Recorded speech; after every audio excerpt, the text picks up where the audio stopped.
Emily Harris was blindsided when her HOA demanded she remove Max, her certified service dog, or leave the home she had always loved. Caroline West, the pedantic and power-hungry HOA member, seemed determined to ignore the law and assert control at any cost, but Emily refused to back down. Armed with proof, courage, and the law on her side, she turned the tables in an unexpected courtroom showdown. And just wait until you see how the verdict restored justice and let her and Max reclaim their life without compromise. My name is Emily Harris, and for as long as I could remember, I had poured my heart into my little home in suburban Springwood. Every detail reflected my personality, from the cheerful pastel paint on the walls to the small vegetable garden I tended every weekend. It wasn't just a house to me, it was a sanctuary, a place where I could breathe freely, a place where I felt safe. And there, by my side in every moment, was Max, my loyal Labrador Retriever, trained as a service dog to help me manage my epilepsy. Max was more than a pet. He was my guardian, my companion, my friend.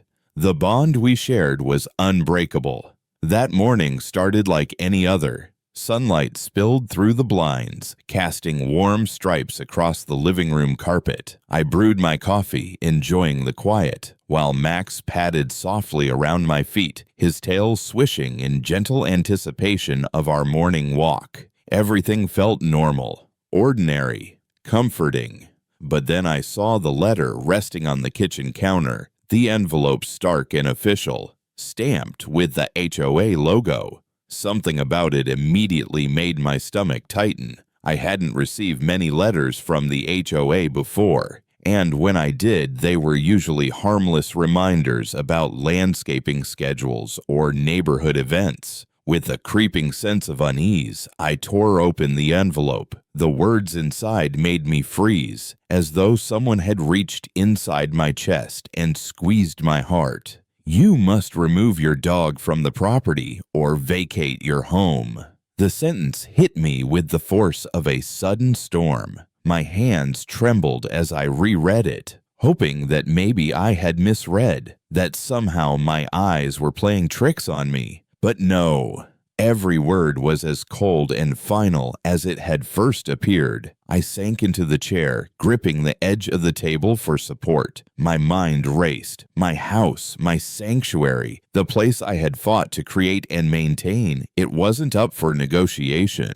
And Max was not just a dog. He was a certified service animal, trained specifically to alert me during seizures and to provide stability in moments of vulnerability. How could anyone not understand that? How could someone entrusted with the responsibility of enforcing rules think they had the authority to threaten my home and my safety in the same breath? The more I stared at the letter, the hotter my pulse became, but not yet in anger. First came disbelief, that hollow shock that makes the world seem unreal. My brain spun through a dozen questions at once. Why me? How could they do this? Was there some mistake? I thought of every memory tied to this house. The late nights painting the kitchen, the laughter of friends in the garden, the quiet evenings curled up with Max at my feet, and felt a deep, almost physical ache. Then came the first flicker of fear. What if this wasn't just a warning? What if it was a first step toward taking away something I held dear? Something that no one had any right to take. My hands clenched into fists as I struggled to calm my racing heart. I could feel Max nuzzle against my leg, sensing my tension. His steady, warm presence grounded me, reminding me that I wasn't entirely alone in facing this sudden, incomprehensible threat. The shock didn't fade quickly. Every sound in the quiet house seemed sharper, more intrusive. The hum of the refrigerator, the ticking clock, even the soft rustle of leaves outside. It was as though the world had shifted slightly, tilting into a new, uncertain reality where someone dared to question my rights, my home, and my companion. And as I held Max close, I realized one undeniable truth. This would not go unanswered. Caroline West. The very name carried with it a chill I couldn't shake. She was a member of our HOA, infamous in our neighborhood for her obsession with rules, regulations, and the meticulous enforcement of every minor detail. I had seen her letters to neighbors before, stern reminders about hedges, fences, or mailbox heights. People whispered about her at block parties, calling her controlling, rigid, almost tyrannical. But I never imagined that her reach would extend to me, that her rigid adherence to so-called community standards would intrude into the most private corners of my life, my home, and my service dog. The letters she sent were precise, almost surgical in tone. There was no room for discussion, no hint of empathy or understanding. Each sentence dripped with authority, as if she alone had the power to judge and punish.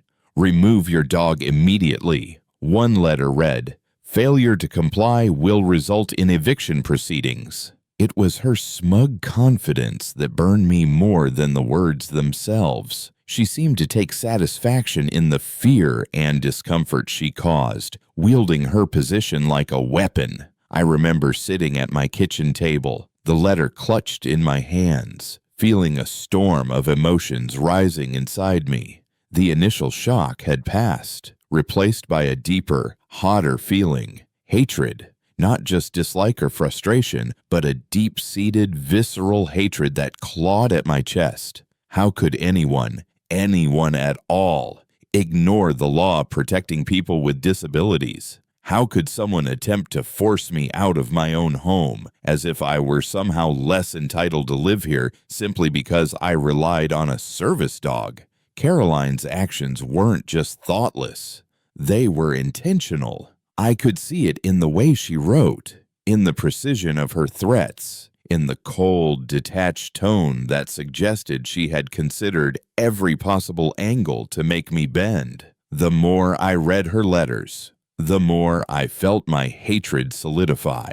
Every demand, every implication of wrongdoing on my part seemed designed to chip away at my confidence, to make me feel powerless. She was a master of manipulation, of making rules serve her own sense of superiority, and I couldn't ignore it. I began to replay every encounter I had with her, every casual conversation at HOA meetings that now seemed laced with quiet judgment. Her polite smile, the seemingly innocuous questions about my property, they had been veiled tests, little probes to see how far she could push before striking. And strike she did with the letter that had transformed my calm morning into a whirlwind of anger and disbelief. As I sat there staring at the envelope again, Max resting his head on my lap, I realized how much I despised the injustice of it all. This wasn't about a neighborhood rule or a harmless complaint.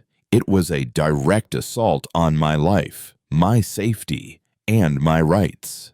Every ounce of my being rebelled against the audacity of it. Caroline West had underestimated me. She had assumed compliance, submission, fear, but she hadn't counted on my resolve, my knowledge of my rights, or the unbreakable bond I shared with Max. Hatred, I realized, can be a strange catalyst. It wasn't just anger, it was fuel. Every nerve in my body screamed against the injustice, demanding action, insisting that I would not be intimidated or silenced. Caroline West might have believed she could dictate the terms of my life, but she had awakened something far stronger than fear in me, a fierce, unrelenting determination to protect my home, my dog, and myself at any cost. And with that understanding, my hatred transformed into purpose. I would not allow her pedantry, her arrogance, or her sense of self-appointed authority to win. Not now, not ever.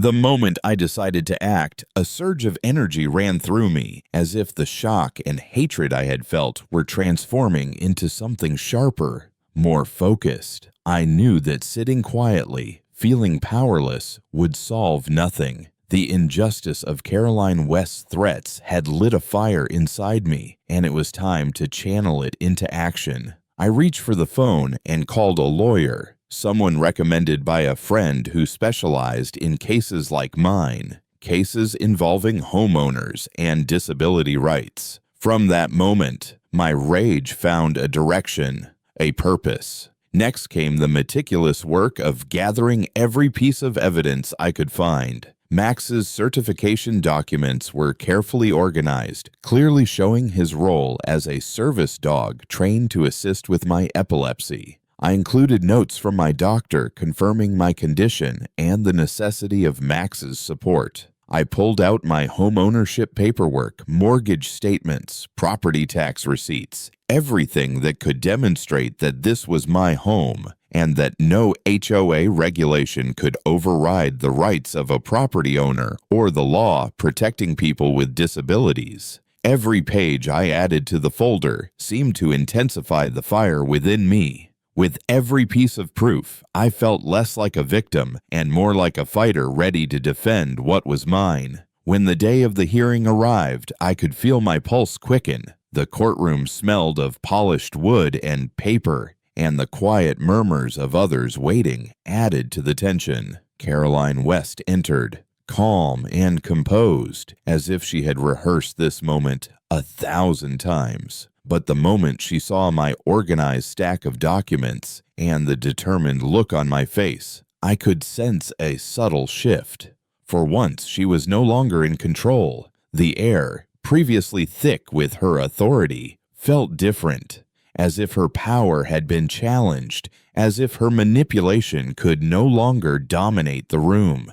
As the proceedings began, I spoke with clarity and confidence, presenting the evidence of Max's service status and my unassailable ownership of the property. I watched Caroline's composed exterior falter slightly with each point I made. It was intoxicating, this feeling of watching someone so used to asserting control lose even a fraction of it. I felt my rage rise, but it was no longer destructive. It was a tool, a weapon shaped into sharp focus. I wasn't just angry anymore. I was empowered. Every objection she made, every attempt to twist the facts, only strengthened my resolve. By the time the judge adjourned to deliberate, I felt a mix of exhaustion and exhilaration. Rage had transformed into strength, giving me clarity and purpose. I had faced the intimidation, countered it with facts and courage, and refused to allow fear to guide my response. Max, ever vigilant, sat quietly at my side, his presence a constant reminder of what I was fighting for, not just a house, but our lives, our independence, and our rights. Leaving the courtroom, I realized that rage, when properly focused, could be a powerful ally. It had fueled my preparation, sharpened my arguments, and steeled my nerves. For the first time since receiving that terrifying letter, I felt a sense of control returning. I wasn't just responding to Caroline's threats. I was standing my ground, reclaiming my home, and asserting that no one, no matter how pedantic or arrogant, could take what was rightfully mine. The day the court announced its decision, a weight I hadn't realized I'd been carrying lifted from my shoulders. The judge's words echoed clearly in the small courtroom, carrying the kind of authority that leaves no room for doubt. No HOA has the right to force a homeowner to remove a certified service dog or vacate their property. Caroline West, who had wielded rules and authority like weapons for so long, was finally brought face to face with the law she had so carelessly ignored. Her expression, a mixture of disbelief and resignation, reflected the power shift that had taken place. As the verdict sank in, I felt a surge of emotions: relief, vindication, and, above all, a profound sense of satisfaction. The satisfaction wasn't only personal, it was a broader triumph for anyone who might find themselves in a similar position, facing intimidation or unreasonable demands from those who confuse control with authority. I realized that by standing up, by refusing to accept injustice, I hadn't just protected my own rights. I had set a precedent. A small but significant reminder that fairness and the law exist to shield those who might otherwise feel powerless. Caroline was ordered to pay fines for violating the law, protecting people with disabilities, and to cover all my legal fees. It was a clear message that no amount of pedantry or self-righteousness could override the rights of those protected by law. I couldn't deny the satisfaction that came with seeing justice materialize in such tangible terms. It was a rare and pure kind of victory, the kind that doesn't just ease fear, but restores a sense of trust in fairness itself. Walking out of the courthouse, Max trotted beside me with his usual quiet confidence, as if he understood that this moment was as much a victory for him as it was for me.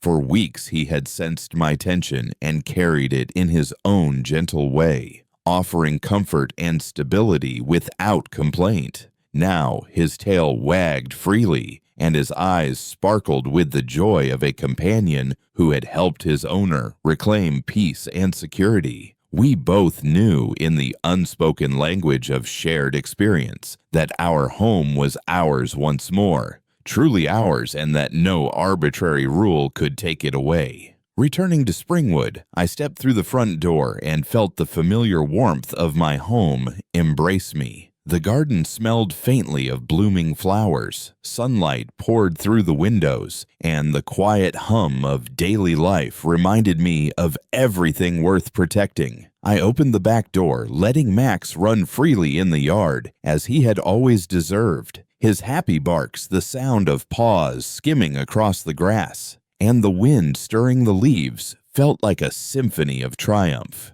In that moment, I felt a deep, almost tangible connection to justice, not just as a concept, but as something living, immediate, and victorious. Sitting in the living room, watching Max curl up beside me, I reflected on the journey that had brought us here. The shock, the hatred, the rage, it had all been part of the process, shaping my determination and guiding me toward this moment. Now I could breathe, knowing that courage, truth, and persistence had prevailed. Justice had won, and with it, the satisfaction of knowing that standing up for what is right can transform fear into freedom and threats into triumph.